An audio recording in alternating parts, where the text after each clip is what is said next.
ए झगड़ू रे झगड़ुआ। हाँ बाबूजी। अथी बाजारी से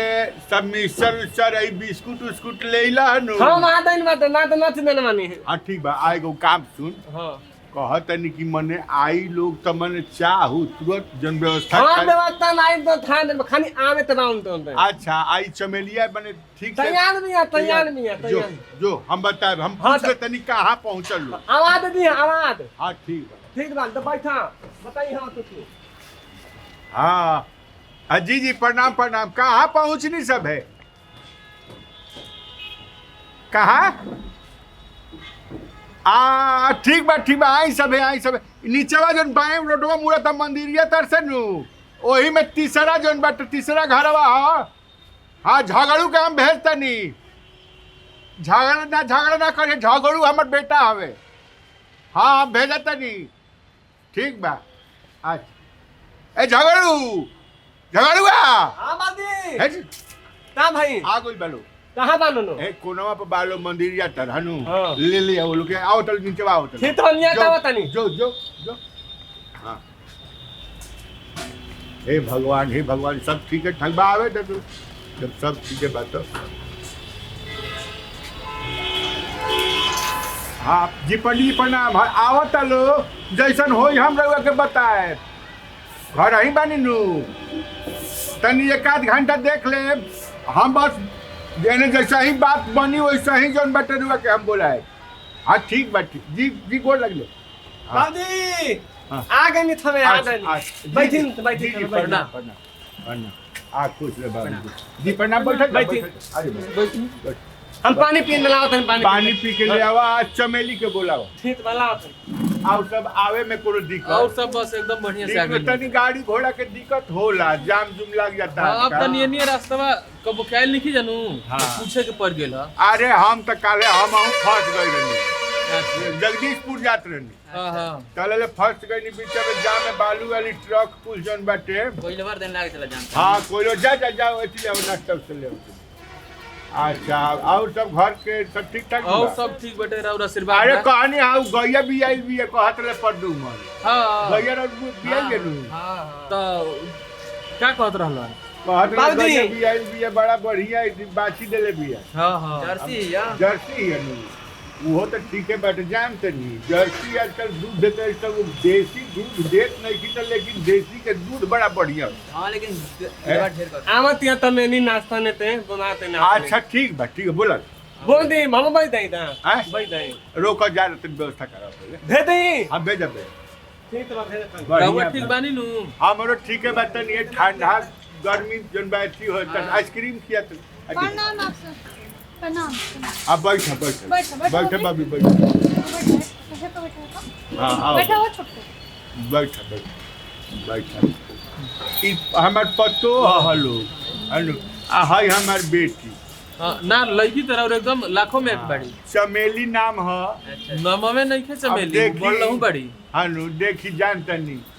एगो बाप के जौन कर्तव्य होला लड़का लोग के तब बियाह शादी हो गइलू है एक जानी बेटी हमार बाड़ी ना चली उनको होइए जाई। हानु अब ये आशीर्वाद जौन बाटे अब दीही सब है आ कृपा करी कि एहू ऋण से उ ऋण हम हो जाए ना ना हानु ये बेटी बाड़ी अब जैसे देख ली सब काम करेली सिलाई बिनाई कढ़ाई सब करेली। क्या नाम हटे बुची चमेली। हाँ देख लो माई तू देख ला कुछ बोले बेचारे में जानतन इतना दिन से बाड़ी नु लड़ाई झगड़ा तो उठो पर नहीं खे बेचारी ना के। ना ना वो तो आदमी के चिन्हा जा हर सबके घर संवार दिहन जाते जान जाई हमने के आज तो कुछ जाने नहीं जा हर काम हाथ पर ले रहेली बाची ना हमनियो को ओइसने परिवार के जरूरत बा। हमनी के हाँ उहे न चाहिए हाँ लड़की तारा पसंद बाड़ी नु अच्छा पूछबो तो अच्छा पूछ ला तो सुनी ना हम एगो बात कहीं है हम चाहतनी कि मने जब पसंद बढ़ले बाड़ी हां हां लड़की में तो- काटे लायक नहीं थे तो दिन ठेकान भी तय हो जाओ लगल है। रघु तो मुंहे के बात छीन ली हनी। अच्छा ये बतेनू अब हमनियो के ये पालन कर कैलन तो है तनी पानी नहीं पी लीजिए मुंह में पानी पानी उनी दे पी पसंद ना हम गेली पंडित जी हाँ, के हाँ। बोलवा दी का हाँ, बोलवाई, बोलवाई। देखिए लिहल जाओ ए रोकी बोलवाई बाबूजी हैं? पंडित जी आ गए दुकान पे आज बुला ले फोन बना तो नहीं था बुला ले ना। लाओ तनी तनी हाँ ले आओ। ना तनी ले हम तो फोने कर जाते रहनी हम तो पंडित जी आइए बोले ठीक है ठीक बात चुप। अपन जानल पहचानल पंडित जी हवन दिन बार बढ़िया से रख दी हो गइल बा अच्छा ठीक है हम चाहते हैं कि भोजनो उजनो कहिए करे वो जाए। ना ओकर का हमनी के बड़ा ठीक बात खुशी है। होता है कि हमनी के माने जब रे वही है चाहा करनी तो कर ले जा कोनो बात नहीं। लेकिन वो बबुआ कहते रहे कि ना बाबूजी पंडित जी आ गए कुर्सी ले आओ आई पंडित जी पंडित जी है जाए पंडित जी वहां पे पंडित पंडित जी बबनी हो जाए जाते ही सामान की खिलाओ तक प्रणाम। प्रणाम पंडित जी। हाँ अच्छा पंडित जी बचिया के बियाह जोन बाटे होता हई यह सब देखे आइल बनी तो हमनी के आपसी रिश्ता जोन बाटे ये सब सही हो गइल हनु सब बातचीत हो गइल बा हनु तो देखा देखी रहल तो यहाँ सब कहनी है कि हमारा स्वीकार बाटे हमरा मने पसंद बलै तो हम कहनी कि पंडित जी काहे ना तनी दिन उन एगो देखा जाई कि तनी एगो मने मने आदमी हाँ, तैयारी में लाग जाई ए तो तनी एगो पात्रा तनी देख के तनी एगो दिन तनी हमनी के तनी बता देती तो सुनी ना ई जल्दीबाजी में धोल जाओ नहीं तो कब लॉकडाउन लग जाए तो पते नहीं के चलत जनी। हाँ इहो बात बाबू है हाँ। एने तो लॉकडाउन नहीं है ई कोनो गारंटी बा कब हो जाई।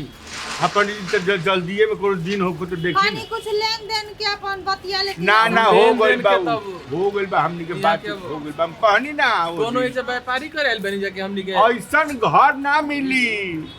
इनको ऐसन ना मिली या इनको इहे काला के घर तो बड़ ना बड़ तो घर ना बाकी हाँ। बापुनी के भाग ठीक बा कैसे दोनों मिल गइल ना हाँ। अरे घर पर दोनों बहुत बढ़िया बहुत एकदम बहुत बढ़िया अरे और नौकरिया छूटल वाला लॉकडाउन में लाग गई बे उ तो कहिए लग गई। लाग गई हाँ। जाए दी ठीक हम हु आइल रहनी 15 दिन खातिर तो अच्छा 7-8 दिन बीत गए अच्छा हाँ तो रोकी ना तो ये सब काम हो जाओ तो वही से हम सोचतनी कि अभी 7-8 दिन बचल बैठे तो एही में 7 बजे हो जाई मोए। साटा बाजा हो जाइए फिर उन्हें से आए बे के बे तो बने हां लगन उगन ओरियाइए के तब जाई कौन सा महीना में जी पंडित जी बढ़िया लगन मैंने कौना में जल्दी में बाटे बताई। हां फिर ना गर्मी ना में ज्यादा ओकर ओकर नाम नहीं चले के लोग उसको लॉकडाउन कब लगी कोनो गारंटी नहीं वही ढेर गर्मी ज्यादा अरे छोड़ो ना देखी ना तनी नीचे कहीं में लम्बा न फेंक दे हां इने के तिलक आज बा बड़ा 10 दिन बाद ना सोटे कट में अजी ठीक रहेला त घर में पूरा हाँ काजी मामी जी लड़की रे पसंद बाड़ी ना मागे में ना। अच्छे से देख ले मागे में ना हां देखी जी पंडित जी बताएंगे 10वीं है 10वीं के अच्छा एक एकादशी है अच्छा तिरोदशी है तिरोदशी के तिरोदशी वाला तो ठीक बा शंकर भगवान के दिन है शिवरात वही दिन होला और उससे तो बढ़िया दिन ना मिली महाराज है तारीख को आ पड़ता तनी देख लेम लॉकडाउन नहीं खेनु लागत पे पारावा में हाँ तन पतारवा में देख ले लॉकडाउन लागे तक नहीं लगे कौन महीना में लगा तो देख ले एमे लॉकडाउन ना लिखा हमें ना है बताइए। एमे ना लिखा है जहाँ तक बाबू दहशत न हो जाता लॉकडाउन दिनमा कौन अरे पड़ता बाबूजी जान तनी पर का रहे जातना के बियाह के दिन धरे उतना के लॉकडाउन में हो गए यही से कहनी हाँ तो तिरोदशी वाला दिनवा मैंने वो लगन कितना भाव में रात में 10:56 से अच्छा 4:16 रात के 10:56 से 4:16 मैंने सवेरे ले भोर तक ठीक बा पंडित जी उ तो ये उतना में ठीके तो बा। खूब ओरिया जाए। अरे 8 बजे दुआर लगी 9-10 बजे ले और कुल काम हो या बियाह जन बाटे 11 बजे से चालू हो 3-4 घंटा में बियाह हो आ शनिचर मान दिन हटे शनिचर नहीं ना ई शनिचर पड़ता है शनिचर केकर मान है हमनिए के शनिचर मान है हां पर ई दोसर देखी ना तब क्या करे एकादशी वाला रखा जाए हां एकादशी वो रख ठीक बटे एकादशी है एकादशी ठीक रही ये में कितना बल लगे 3:38 तक होता है माने भोर ओरिया जाए। ओरिया 3:30 के बाद तक बा कब बजे से बाद लगन लगन आपको 10:47 से 10:47 पौने ठीक, 11 ठीक। बजे से 3 बजे तक बियाह हो ए एकदम ओरिया जी खूब बढ़िया से। ठीक ना ना बढ़िया पंडित से ये रहो हां ठीक बटे एकादशी वाला एकादशी वाला रहो हां हां हाँ ठीक बा ओ उहे साटा बिया ना जन बे अब ही से हो जाई नु तो वो ठीक हो जाई ना तो हां महंगो हो जाता जल्दी में कर महंगा हो जाता तनी टाइम मिल जाता तनी सबके बचत तो होई अब बढ़िया देखी तो। जान बार जाने अब बाद में मत कहम जे कि होई चाही हो बहुत चाहिए। अब बाबूजी कहन है जानू हमारी की ना भैया का शौक रहा है अच्छा कि नाच के रहुए तो अच्छा रहे समझे ना मैं नाच के देखी हम का कहीं नाचा बाजा के नाच जो बानू आजकल नहीं था चलत। का चलता आजकल तो नाच का चलता ऑर्केस्ट्रा चलता तो ऊ है मने आ जानता नहीं रउआ लोग के टेस्ट हम कैसे बूझे कैसे तो ए से रउए लोग अपन जोन बा वही में नाच गा लेती तो ठीक रहे हमनिए के रउए लोग अपन नाच गा अरे ली हाँ भैया के ना उ सब हो हाँ, बाबूजी ना हमनी आवेला नाच गा हमनी के पसंद ना रहला भैया कहत रहला हन दुल्हा के ड्रेस नची है त इज्जत हमनी के थोड़ी ना दी का अरे दुल्हा के का नाचे के बाटे उ तो खुशी में नाची ओकरा के लक्ष्मी लेखा बेटी देता नहीं ऐ इतना सुंदर रउआ घरे जाई त जगजगा दी ऊ तो ऐसे ही बुझाता कि अजोर हो जाए तब महाराज जो नाच गाना अपन रउआ लोग बुझे अपन पंडित जी एकादशी वाला हमनियो के लइका है देखा त नीनू हाँ, हाँ। सेम इहे बुझत अच्छा हमरो हनुमान जी लेखा नहीं खन अच्छा राम जी लेखा रामचंद्र जी तो हमरो लड़की सीता भी हां हां है देखा तनी हाँ। लड़की ऐसा ही बरत दिया हैं तो तनी हाई ले ले के हल्दी लागी तो समझी कितना बड़ी हम मुंह मीठा कर नहीं नहीं हम मुंह मीठा करी मुंह मीठा करी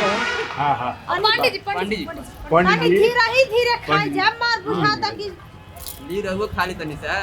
हां हां ना नंदोई जी ठीक बा खाली ले ली बोली भौजी ए झगड़ू उहे वाला ठीक रही नू हाँ, ई बात तेतासी दी वाला? आ तिलका में कके होता ए दिन थकान निकलत पंचमी के रह दिन ए जग रह अब देख ली हां कौन पंचमी के दिन पंचमी के दिन तिलक ओकर टाइमिंग का बाटे ए बाबूजी पंचमी के दिन हमर गर्लफ्रेंड के बियाह बाटे ई का अरे ई का कहता कुछ ना ना कुछ ना कर परीक्षा बा करे वो जइबो ओ दिन साटा दिन उटा बताऊं ये ना परीक्षा बा वो दिन परीक्षा दिन में न होई दिन में नहीं परीक्षा लंपर दिखा दो सारे कुछ ना जाए इधर तो रात में होगा हां और रात में हुई सांझ के रात में 10:56 तक मैंने रात के 10:56 तक तिलक चढ़ जाई त माने शुभ तो उससे पहले ही ओरिया जाई का हम लोग दिक्कत काज बाटे? नहीं तो ठीक बाटे में का करेगा बरोबर लोग हाँ, हाँ। रिश्ता करा है रउआ लोग आ जाए हां अब तिलक चढ़ावे तो रहुआ ना आई हां आज हां मनिए क्या हां हां मनी क्या जब से तिलक चढ़ावे हैं हमनी के बारात के दिन आइब जा बराग दा ठीक बाटे वो होला होय दू साला माथा का बढ़ा देता जानते नहीं के गर्लफ्रेंड कर लगता कुछ कहना कुछ ना परीक्षा की किताब किने के परीक्षा कहता किताब किने कहता गर्लफ्रेंड के परीक्षा अरे ना, थीतवा एकदम थीतवा बाबूजी आय? एकदम देत बानी एकदम हाँ, थीतवा बाटे, वो हित ठीक बा। बा ठीक बा पंडित तो उहे रहल पंचमी हमरो वाला। बुझा तो बड़का हित बा थीतवा हाँ, ना छोड़ देना अड़न हमार मर्द गुल बने बाहर छोड़ वो बियाह में देना तो पंडित जी के थोड़े नहीं बाबू धने हाँ छोड़ ले पंडित तनी पंडित जी आई ठीक बा पंडित जा हो आई पतरा पर है गुस्सू यार गुस्सियाली पतरा पर हैं? कुछ बिना ऊपर ना हुआ थूब मानन ना थूब हो एकदम बाबूजी तो हमनियो के आगे विदाई देती अच्छा ना ठीक जा क्यों ने तैयारी करी जा आई हम पंडित। तैयारी करते हैं जा चली जानू प्रणाम मम्मी जी प्रणाम हाँ ठीक जाए जरूर सबके हमनी के यादें करम जा प्रणाम वाह वाह अरे बाप रे बाप जय बाबू हो ए ई बड़का काम हो गई बहुत बड़का काम हो गई दादा हो दादा सब काम तो ठीक है भला बाकी हुआ के गर्लफ्रेंड रही तब झगड़ुआ अब बताई डायरी बुक करा के असर करियन तो का कहियो दी हां बाबूजी अरे बैठ तोरा के हम कहने साला एगो तो तोरा जबान में जन बाटे है तोरा स्पष्ट नहीं किस बोलत ते का बोलबे लोग तो समझी हैं अते गर्लफ्रेंड का कहते रहे अब उधर ओकर बियाह बताई का करू जे धक फूट दियो सब तो हमने भी हां तो बोला बियाह दूसरे के बियाह में जाइए अपन बहन के छोड़ के ए बाबूजी हम अगर बियाह में ना दरना तू बियाह ना तनी बेटा ते का जी बेटे अरे हम ना गले पड़ गई तब मैं ना जी बेटा तोरा गले पड़ जाई तब ई का कहतन जी बाबू तुम का कहते मतलब ना वो ने बियाह ना हुई तो तोरा से बियाह हम करी ना तो बियाह करी अरे राम। कहाँ रहे दहल खा लूंगी मल जाऊंगी अरे बाप रे बाप तब जाके पूरी खा के आ जी जा अरे ना बाबू अरे हमें तीनों का तनहा है हाँ। और फाड़ दे उनके तोड़ी जाए चल जाइए है हाँ हाँ अरे बाप एकरा कुछ हो तब तो हम पेड़ा में पड़ जाए बाप यही तना इज्जत बच दाई हमरा तो दोनों संभाले के बाटे हाँ हाँ आए। चल जाइए 10 बजे के बाद हाँ चल आए ठीक बा ठीक बाटे जई है ए कतना बाबूजी तब आगे के काज करम कल जब चली बैठले से कोनो फायदा हाँ बा तो ना सुनो ना एगो काम करो अब तैयारी करो जब दिन थकान धराइए गईल आप चमेली के जब होइए गईल ए साला फिर ये काहे करे रे हित कुटुम आई लो तो बोया में ले जा रख लो धरा ए बाबूजी रउआ केतना कंजूसी करम आई बुझाता ये 1 महीना से रखल बाटे जब इतना दाव तो नहीं में से देतन यही में से आई ये दादा जाके रख दो चलो चलो आ सुनो तन चलो तो गैया के नदवा पर बांध के कुछ दे दो हम अपने काम में बानी चल चल चल चल चल चमेली चल बेटी अरे हमार बेटी अरे जहाँ जाई नू बाप रे वो लोग के तो अंजोर कर दी हैं